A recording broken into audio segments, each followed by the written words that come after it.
Thank you very much indeed. Hello, I'm Alexander Armstrong, and welcome to Pointless, the quiz show that puts obscure knowledge to the test. Let's meet today's players. Now, welcome, Vivian and Tony. You are our first pair on the show today. How do you two know each other, Vivian? We're married. We've been married over 20 years, and we met in London, although we both, in fact, come from Birmingham. What do you do there, Tony? I'm a computer bore, I'm afraid. Sit down fighting computers all day long. What do you like to do when you're not doing computer stuff? What I used to like to do before middle age crept up on me was play lots of sport, and now my body has told me I have to play golf and nothing else. Oh, really? Yes. Really, just the golf? Vivian, now what do you do? I'm a drama teacher. Excellent. What bits of drama do you specialise in? Well, I teach at college, so it's 16 up. I particularly like improvisation. Bad improvisation always ends up being an argument, doesn't it? People Yes. end up just being cross about things. And boys, when I teach boys, it always turns into a fight.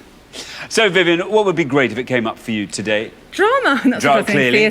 Theatre, drama, all that stuff would be great. In fact, I was thinking that my downsides are sort of history, politics, geography, sort of real life things. And what I'm good at, or better at, is the imaginative stuff, drama, films, TV, that sort of stuff. Yeah, very good. Well, listen, Vivian and Tony, it's lovely to have you here. Very, very best of luck on Pointless. And next we welcome back Heath and Ben. You were on the show last time. Everyone gets 2 chances, of course, to reach the Pointless final. This is your second and final chance. Remind us how you know each other, Heath. We work together. You work together and down in Plymouth. That's right. And what happened last time, Ben? Well, we were part of what can only be called the fines incident. Yeah. Oh, the Rafe and Joseph Fines round. Oh, it's gone down in the Pointless annals. You joined the 300 Club. Not many members of that. Not many. But anyway, we got through it. Eventually. Yeah, you got home all right, didn't you, before dawn? Well, just about. Yeah, excellent. Heath, what are you hoping is going to come up today? A bit of music. We didn't have any music last time. No, we didn't. How about you, Ben? What would be good for you this afternoon? Something on motorsport, maybe. OK. That wouldn't be too bad. Anything you'd particularly not like to see come up? Oh, literature. OK. Musicals, opera. OK. Heath, how about you? Anything you'd particularly not like to see come up? Definitely don't like geography. OK. Would hate to return to the Fineses. OK. we won't go back to the Fineses ever. Well, listen, very, very best of luck, Heath and Ben. In the absence of any fines questions, let's hope we see lots more of you today. And next, we welcome Will and James. Now, how do you two know each other? We met at school during our GCSEs doing business studies. Been friends ever since, through thick and thin. And where are you from, James? From Wakefield, which is near Leeds. Wakefield, near Leeds, in West Yorkshire. Yeah. OK, what do you do, Will? I'm a customer service manager for a building society. And James, what do you do? I'm a software engineer, so another computer guy. I work on fighter jets at the moment. We're currently writing some simulation software. Oh, we're only about the most fun job you can have in computers. It's you not. Simulate flight simulation software for fighter jets. Yeah. So this is all classified information. Yeah, we're not allowed to say much, really. Excellent. Tell us all about it, then. So, that's perhaps fascinating. What do you like to do when you're not doing that, James? I like reading, watching TV. Does anything live up to the fun of that, though? Well, it's not particularly fun, so reading's quite good. Oh, really?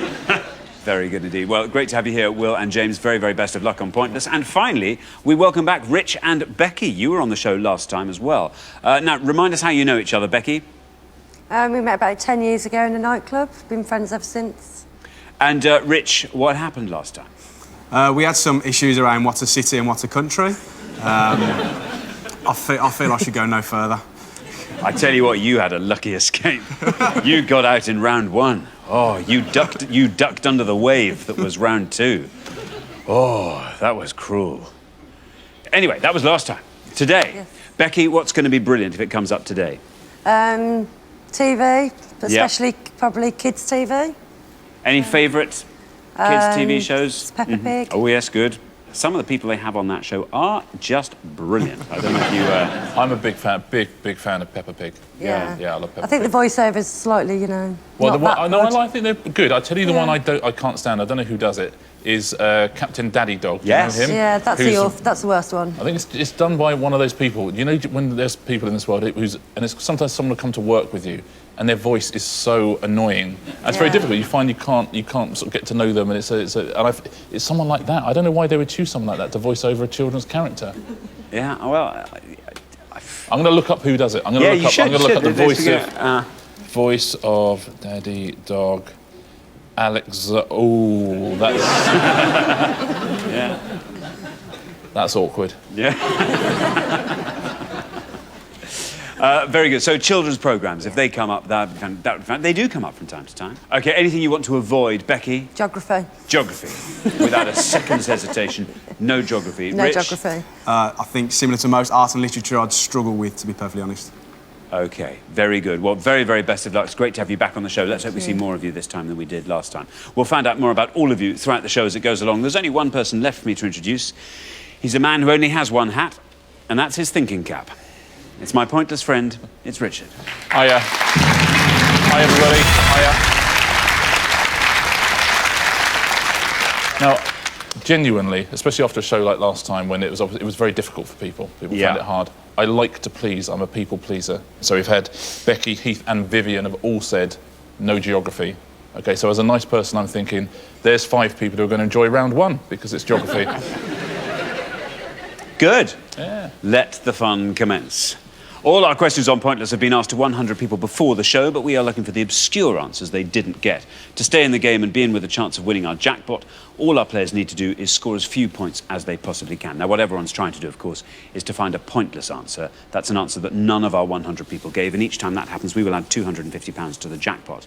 Tom and Darren won the jackpot last time, so today's jackpot starts off at £1,000. Right, if everyone's ready, let's play Pointless.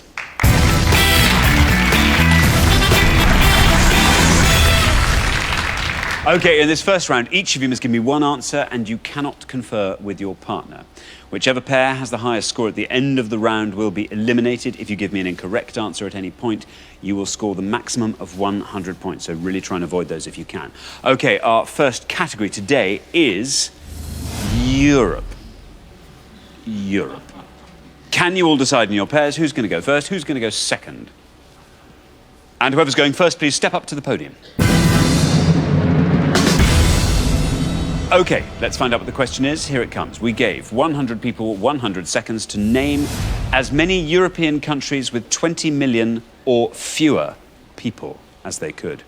European countries with 20 million people or fewer. Richard? Yes, we're looking for any country that is wholly in Europe and has a population of less than 20 million. Give you a rough idea, Romania has 22 million, so essentially anywhere smaller than that. As always, by country, we mean a member of the UN that is a sovereign state. So we wouldn't accept, for example, Vatican City. Thank you very much indeed. Now then, Vivian and Tony, you all drew lots before the show, and today you are going first. How is your European geography? Hopefully not too bad. The brain has gone into freeze already, but I think I will go for Lithuania. Lithuania, says Tony. Let's see if that's right, and if it is, let's see how many people said Lithuania. It's right. Well done, Tony. Down it goes. Look at that. 8. That's a cracking answer, Tony. 8 for Lithuania. Well played, Tony. Not much thinking time on that first podium, so a very good answer. 3.2 million is the population of Lithuania. It's tiny. It is tiny, isn't it? That's why it's a correct answer. Lithuania? You practically get them in the back of a car. Yeah. OK, now then, Heath. What is the most obscure European country with a population of 20 million or fewer that you can think of?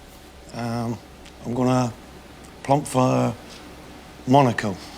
Monaco, says Heath. Let's see if that's right, and if it is, let's see how many people said Monaco. It's right. Down it goes, 16. Good answer. 16 for Monaco. Well played, Heath. The smallest of them all, just 30,000 people live in Monaco. Will. A nice obscure European country with a population of 20 million or fewer. OK, I'm going to go for a country I went to last year on holiday, which I think is pretty small. Montenegro. Montenegro, says Will. Sounds like a good answer. Let's see if it is. How many people said Montenegro? It's right.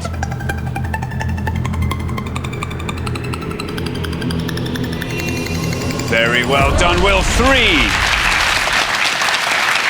That's a great answer and a great score. Well done, Will. Population of 650,000. So if you're there for a couple of weeks, you probably met most of them.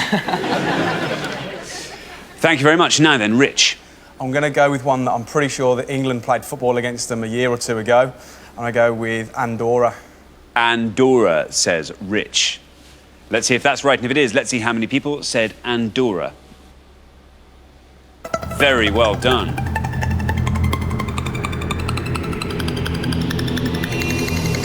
That's a great score as well, 8 for Andorra. Well played, Rich. 85,000 people in Andorra. And yes, England did play Andorra in the 2009 World Cup qualifier, beat them 6-0. But there's only 85,000 people there, so that's sort of what you'd expect, isn't it? What you'd hope. Yeah. And 2 of the Andorra players had to leave at half-time because it was their shift in the pub. So...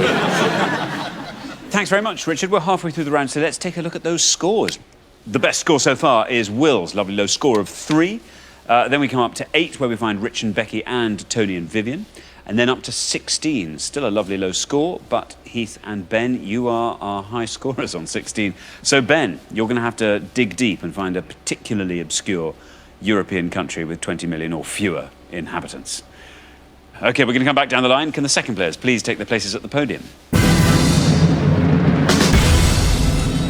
So, remember, we are looking for European countries with a population of 20 million or fewer. Becky, you are on 8. The high scorers on 16 are Ben and Heath, which means a score of 7 or less will see you through to the next round. Geography, not my best subject, and I probably would have no idea. So it is a guess completely. OK. And it's the first country that comes to my head. And hopefully this time it is a country, not a city. No, last time it was a country. I'm going to go with Bulgaria. Bulgaria, says Becky. Bulgaria, here comes your red line. Nice and low. If you get below that red line with Bulgaria, you are through to the next round for sure. Let's see if Bulgaria is right and how many people said it. It's right.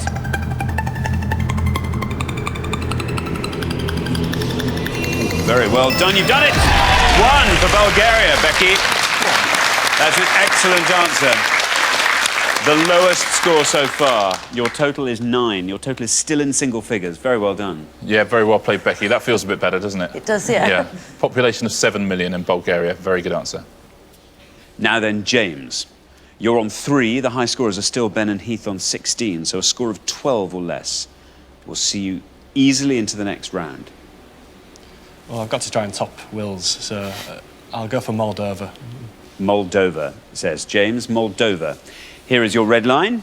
If you get below that red line with Moldova, you are through to the next round. Let's see if that's right, and if it is, let's see how many people said Moldova. Very well done.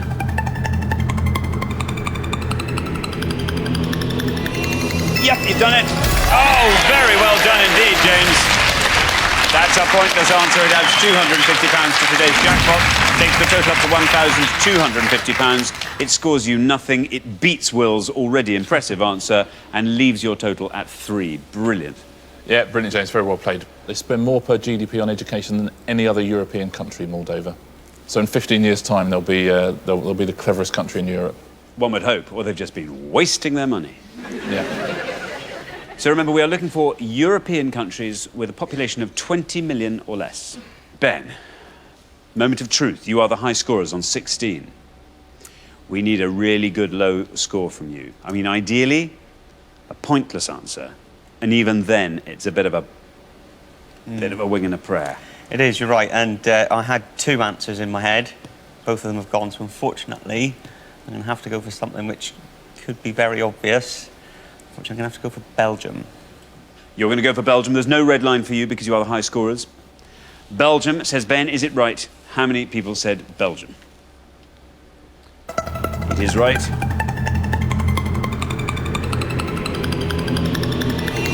20. Bad luck, Ben. That's a high score. Takes your total up to 36. Yeah, in any normal round, it's a good score, and 36 would certainly be a good combined score. Just over 10 million people in Belgium.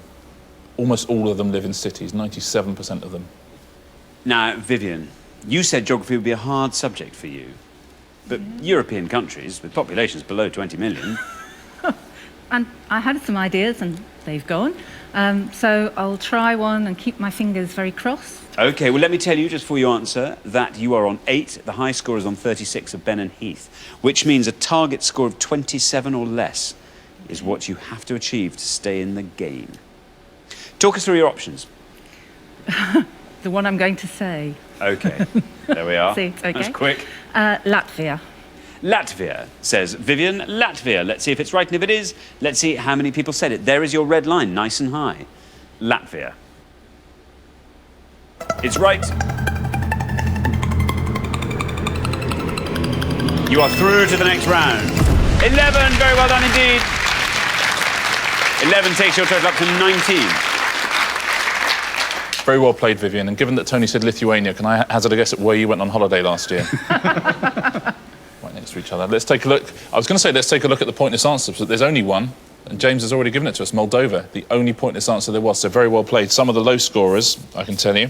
Former Yugoslav Republic of Macedonia would have scored 1. Bulgaria, we've seen scoring 1. Belarus, Montenegro, Bosnia and Herzegovina. Those are some of the low scorers. Let's take a look at the big scorers, the ones that most of our 100 people said. Republic of Ireland would have scored 20, the same as Belgium. Then Switzerland on 23. And what do you think would be right at the top of that? Name a small country in Europe. What do you think would win that? It is Luxembourg, yeah. 36 points that would have scored you. Right. Oh, well, thank you very much, Richard. So, at the end of the first round, the losing pair with the highest score, I'm afraid it's Heath and Ben. Did you have any of those other low-scoring answers? To be honest, I would have been taking a punt and I wasn't 100% sure, so... Fair enough. No, you did the right thing. But the upshot is, I'm afraid, we have to say goodbye to you. And this time it really is goodbye. It's been great having you on the show. Thank you so much, Ben and Heath. But for the remaining 3 pairs, it's now time for round 2.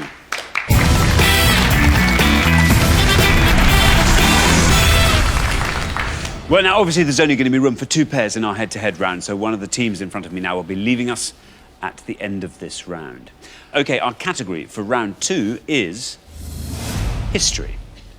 History. Can you all decide in your pairs who's going to go first, who's going to go second?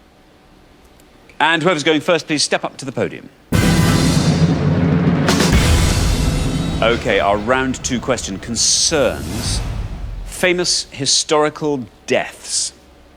Famous historical deaths, Richard. Yes, one of those questions where you have to do a little bit of detective work here, I think. We're going to show you a series of locations and dates on which a historical figure died in that location. Can you tell us the famous person, please? Give us a nice obscure answer, you'll score fewer points. Give us an incorrect answer, it'll be 100 points.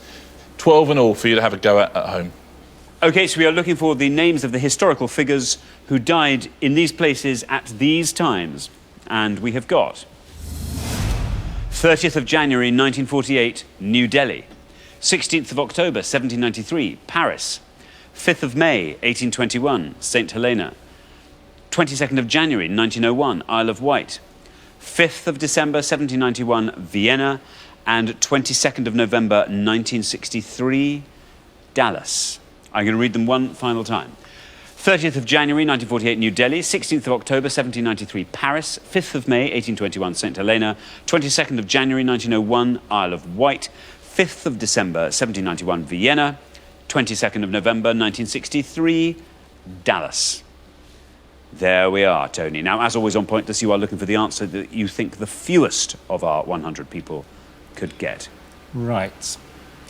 Not my strength, but something is ringing a bell there for St Helena, which I think was Napoleon died there. Napoleon, you are saying. St Helena on the 5th of May 1821. Let's see if that's right. Napoleon. How many people knew that answer? Yep, absolutely right. 40. Not bad at all. Yeah, good answer. He was there for 6 years, having previously been exiled to Elba. James. There are 2 up there that I know. I think they're quite obvious, but I might be wrong still. I'm going to go for Mahatma Gandhi in New Delhi. Mahatma Gandhi, New Delhi, 1948, 30th of January. Mahatma Gandhi. Let's see if that's right. And if it is, how many people said it?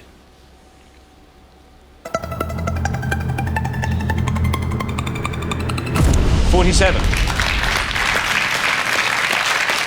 47 for Mahatma Gandhi. Yes, assassinated by a Hindu nationalist, and over 2 million people joined his 5-mile funeral procession.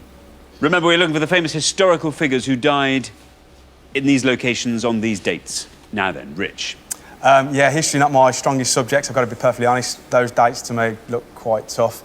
There's a couple I think I can have a stab at.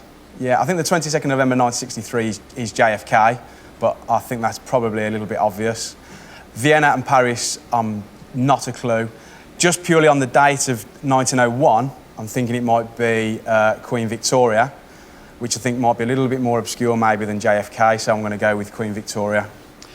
Let's see if Queen Victoria is right for that 1901 date and on the Isle of Wight, and if it is, let's see how many people knew that answer. Queen Victoria. Absolutely right.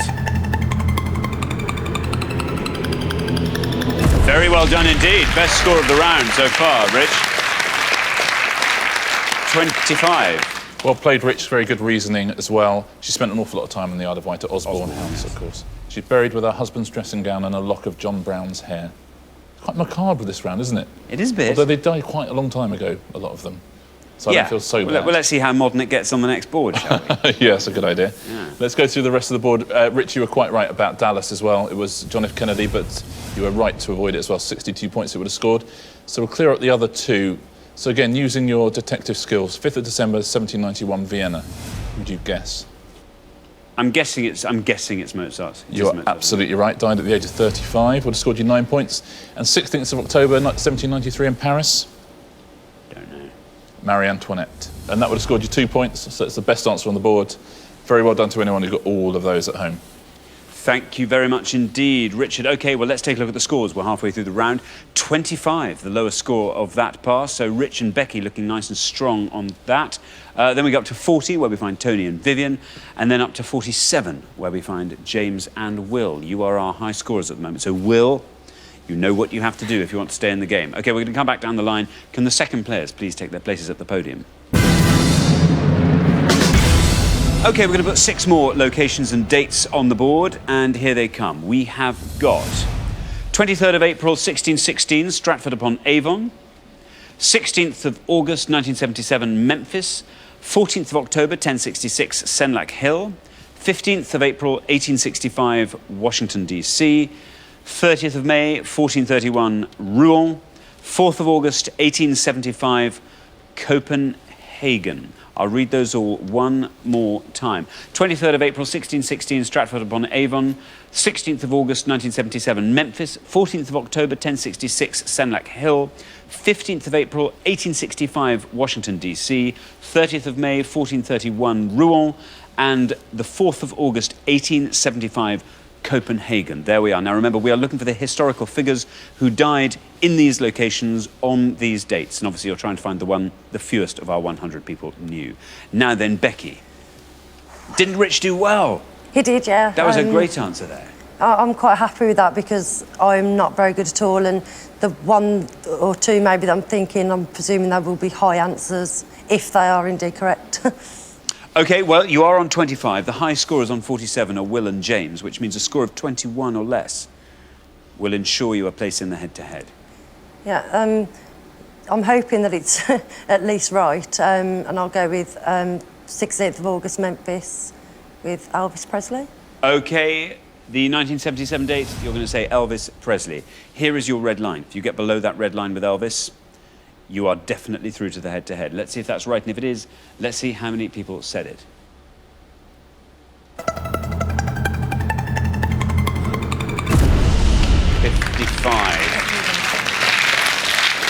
55 takes your total up to 80, Richard. Yeah, well played, Becky, again. Now then, Will. The high scorers are now Becky and Rich on 80. You're on 47, so a score of 32 or less will see you into the next round. I know a few for sure, but I'm going to have to take a bit of a gamble, I think, because of the last answer. So I'm going to go 30th of May, 1431 in Rouen. I'm going to say Joan of Arc. Joan of Arc, you are saying, for 1431 in Rouen. Let's see if that's right, and if it is, let's see how many people knew that answer. There is your red line. Joan of Arc. It is La Pucelle. There you are, you're through. Well done. 23 did exactly what it needed to do. That takes your total up to a nice round 70. Great answer, Will. Very well played. Yeah, she was burned at the stake on charges of heresy. Though a court found her innocent 25 years later, so that's OK. Now then, Vivian, the high scorers on 80 are Becky and Rich. You're on 40, so a score of 39 or less is what you need to get through to the head-to-head. You're the last person to have this board, so you can take us through it if you like. I would love to be able to take you through it, but there's only one that I feel confident of. And with my drama background, it's 23rd of April 1616, and I'm hoping it's William Shakespeare. OK, William Shakespeare, Stratford-upon-Avon, the clue there. Let's see if that's right. Here is your red line. You have to get below that red line to make it through to the head-to-head. Let's see if you can do it with William Shakespeare. Is it right? How many people said it? It's right. Ooh, bad luck, Vivian. 63. Takes your total up to 103, Richard. Yes, sorry, Vivian, very big score there. He's thought to have died on his 52nd birthday, Shakespeare. Do you want to take us through the rest of this one? Do you want to give us a go? 15th of April, 1865 in Washington, D.C. Died at Ford's Theatre. Oh, yes. Well, it's Lincoln, but it's John Wilkes Booth, was he called? He's the guy who shot him, yeah. But I was looking for Abraham Lincoln. Yeah, no, sorry, yeah. We scored 31 points. 14th of October, 1066, the clue in the date. Senlac Hill. Harold. King Harold, absolutely right. We've scored you 9, and this is a tough one. Well done if anyone worked this out at home. 4th of August, 1875 in Copenhagen. Famous Danish writer. Hans Christian Andersen. Hans Christian Andersen, absolutely right. And that would have scored 5 points. That's the best answer there. Very well done to anyone who got all 12. Very impressive. Thanks very much, Richard. So at the end of round 2, the losing pair with the highest score is Vivian and Tony. Did you know any of the other lower scoring ones? I should have got Harold. You should. It was Senlac Hill, which perhaps threw us all a bit. But 1066, surely, yeah. Well, listen, this is only your first shot at the pointless final. We will see you again next time when I'm sure you will go much, much further. But meanwhile, thanks so much for playing, Vivian and Tony. Very well done. But for the remaining 2 pairs, things are about to get even more exciting now as we enter the head-to-head.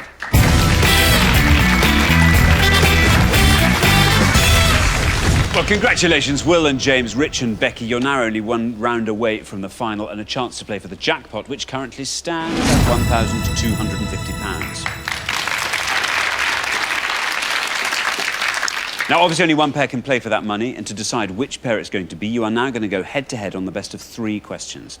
So basically, the first pair to win 2 questions will be playing for that jackpot. And the great news is you are now allowed to confer. Let's play the head-to-head.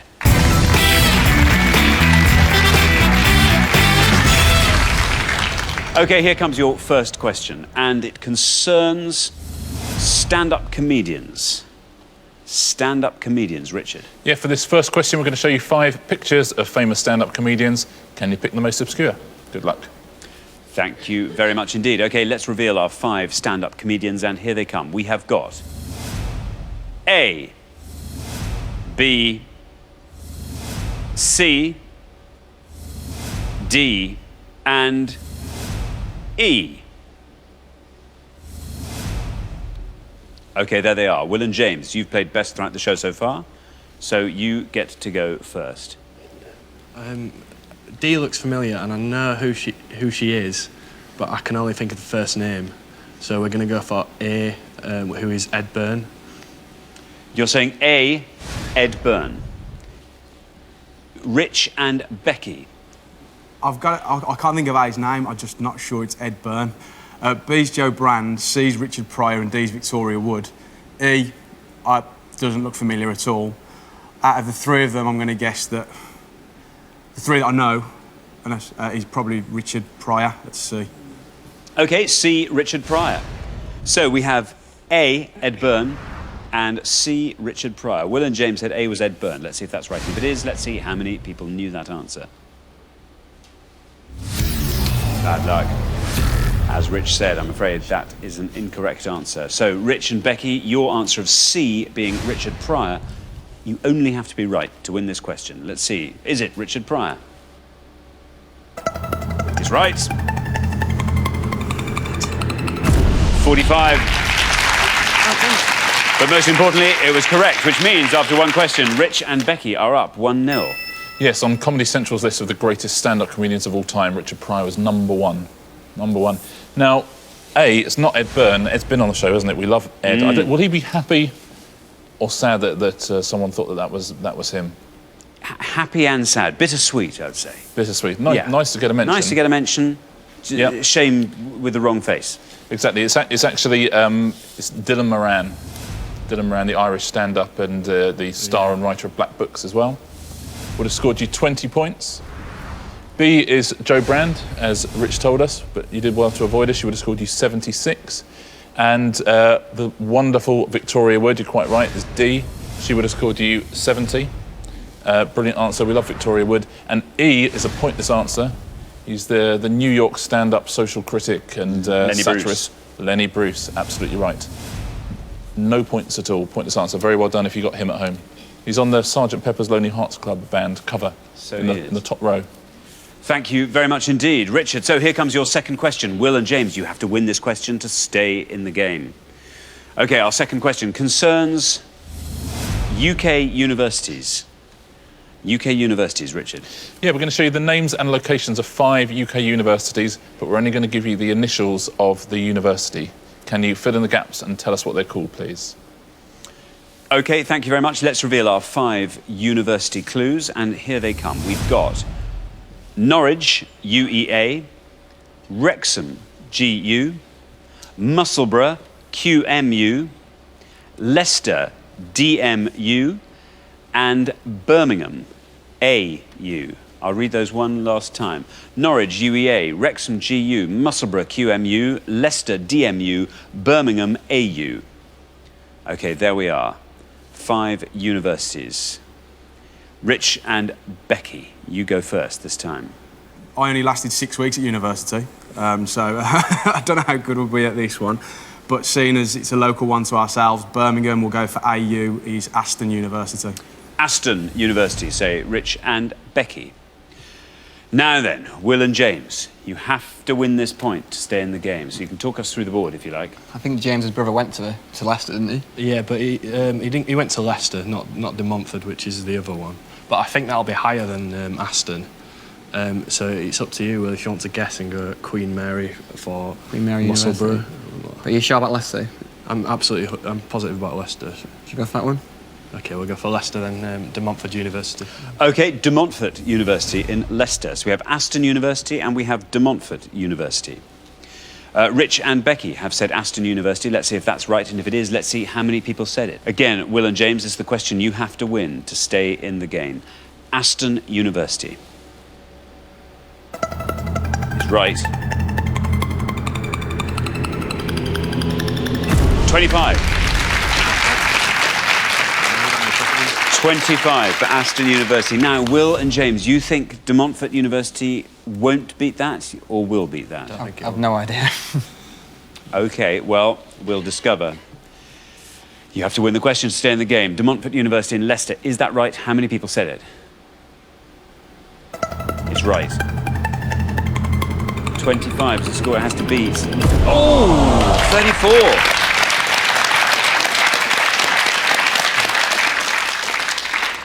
Well, Aston University pips it. So that means after only 2 questions, Rich and Becky, you are through to the final 2-0. Yeah, that fell very nicely for 2 Brummies there, didn't it? Very nice. I think, James, you had another option you were going to go for, a riskier one. We're going to guess Queen Mary, possibly, for Musselburgh. For Musselburgh. If you'd said that, you'd have just been knocked out as well. It's Queen Margaret's University, Musselburgh, so I hope that makes you feel a bit better. Yeah. It would have scored you 6. Norwich UEA is the University of East Anglia. That would have scored you 43 points. And Wrexham, do you know that? Wrexham GU? Glendower University, named after Owen Glendower. And that's the best answer on the board, actually, 2 points for that. Thanks very much. So the losing pair at the end of the head-to-head round, I'm afraid, it's Will and James. So we'll have to look forward to seeing you again next time, when maybe you'll make it even further. But for now, thanks very much for playing, Will and James. Great contestants. But for Rich and Becky, it's now time for the pointless final. The Congratulations, Rich and Becky. You fought off all the competition. By that, I mean you really have fought off all the competition. And you have won our coveted Pointless trophy.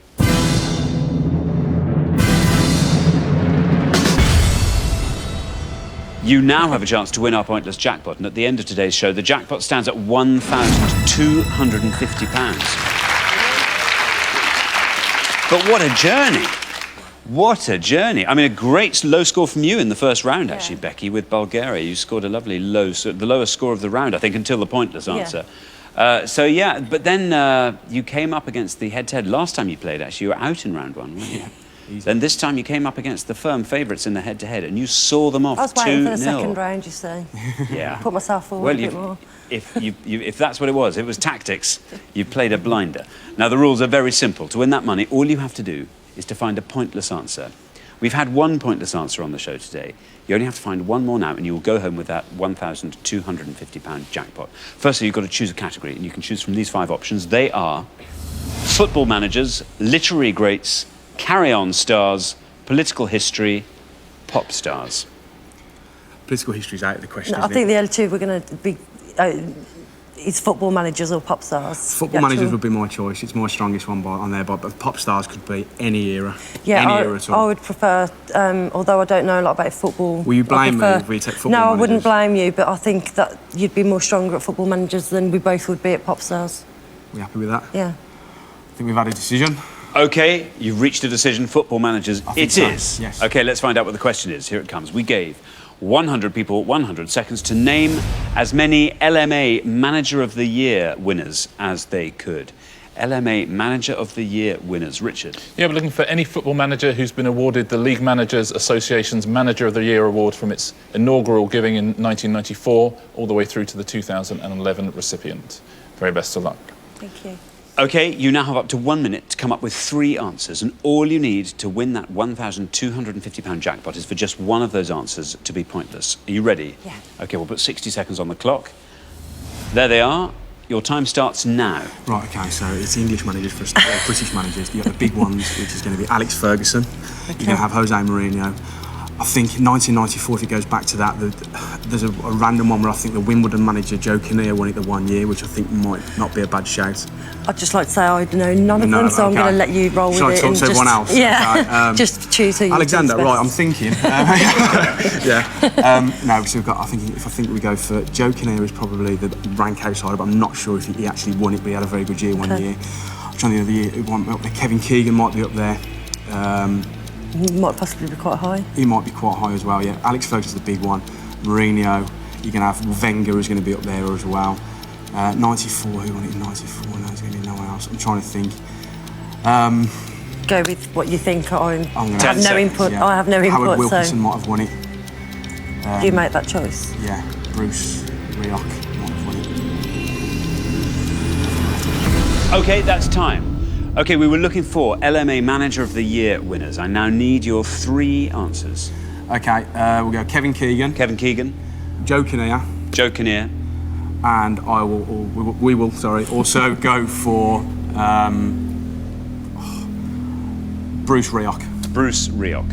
OK, there are your 3 answers. Which of those do you think is your best shot at a pointless answer? I've got a vague memory of Joe Kinnear winning it, possibly. I'm not sure if he did. So if he has, then put him. He'd be the favourite. OK, we'll put Joe Kinnear last then. Yes. And who do you think's your least likely? Kevin Keegan. OK. OK, let's pop them up on the board in that order, and here they are. We have got Kevin Keegan, Bruce Rioch, and Joe Kinnear. So we were looking for LMA Manager of the Year winners. Your first answer, Kevin Keegan, you said was your least confident shot at a pointless. You only have to find one pointless answer, remember, to win that jackpot of £1,250. OK, let's see if Kevin Keegan's right. If it is, let's see how many people said it. Kevin Keegan. Ooh. Good start. Not a winner of the LMA Manager of the Year. Only 2 more chances to win today's jackpot. OK, we are looking for LMA Manager of the Year winners. Let's hope nobody said your next answer, Bruce Rioch. How confident are you of Bruce Rioch? I'm not even sure if Arsenal did any good when he was in charge, so a punt. OK, this has to be pointless for you to win that jackpot. Let's see, for £1,250, let's see how many people said Bruce Rioch. Oh. Wow. Wow. You only have one more chance to win today's jackpot. £1,250. Now, let's say Joe Kinnear takes you down to nothing and he's a correct answer. What would you do with that £1,250, Rich? I think I'd phone Joe Kinnear and thank him for a start. No, a definite... My 30th this year, so it'd be a good excuse to have a good drink. Very good. How about you, Becky? Probably just a little holiday in Devon. Very good. OK, well, very, very best of luck. Everything's riding on this last answer. We are looking for LMA Manager of the Year winners. Your third and final answer was Joe Kinnear. You said this was your most confident shot at a pointless answer. OK, to win that jackpot, £1,250, this has to be correct and it has to be pointless. Let's find out. Is Joe Kinnear a correct answer? Yes, it is. Joe Kinnear, a correct answer. Kevin Keegan and Bruce Rioch, both incorrect, but Joe Kinnear is doing it for you. Down he goes. If he goes all the way down to 0, you leave here with £1,250. You've done it. Very, very, very well done. Oh, fantastic. Very well done.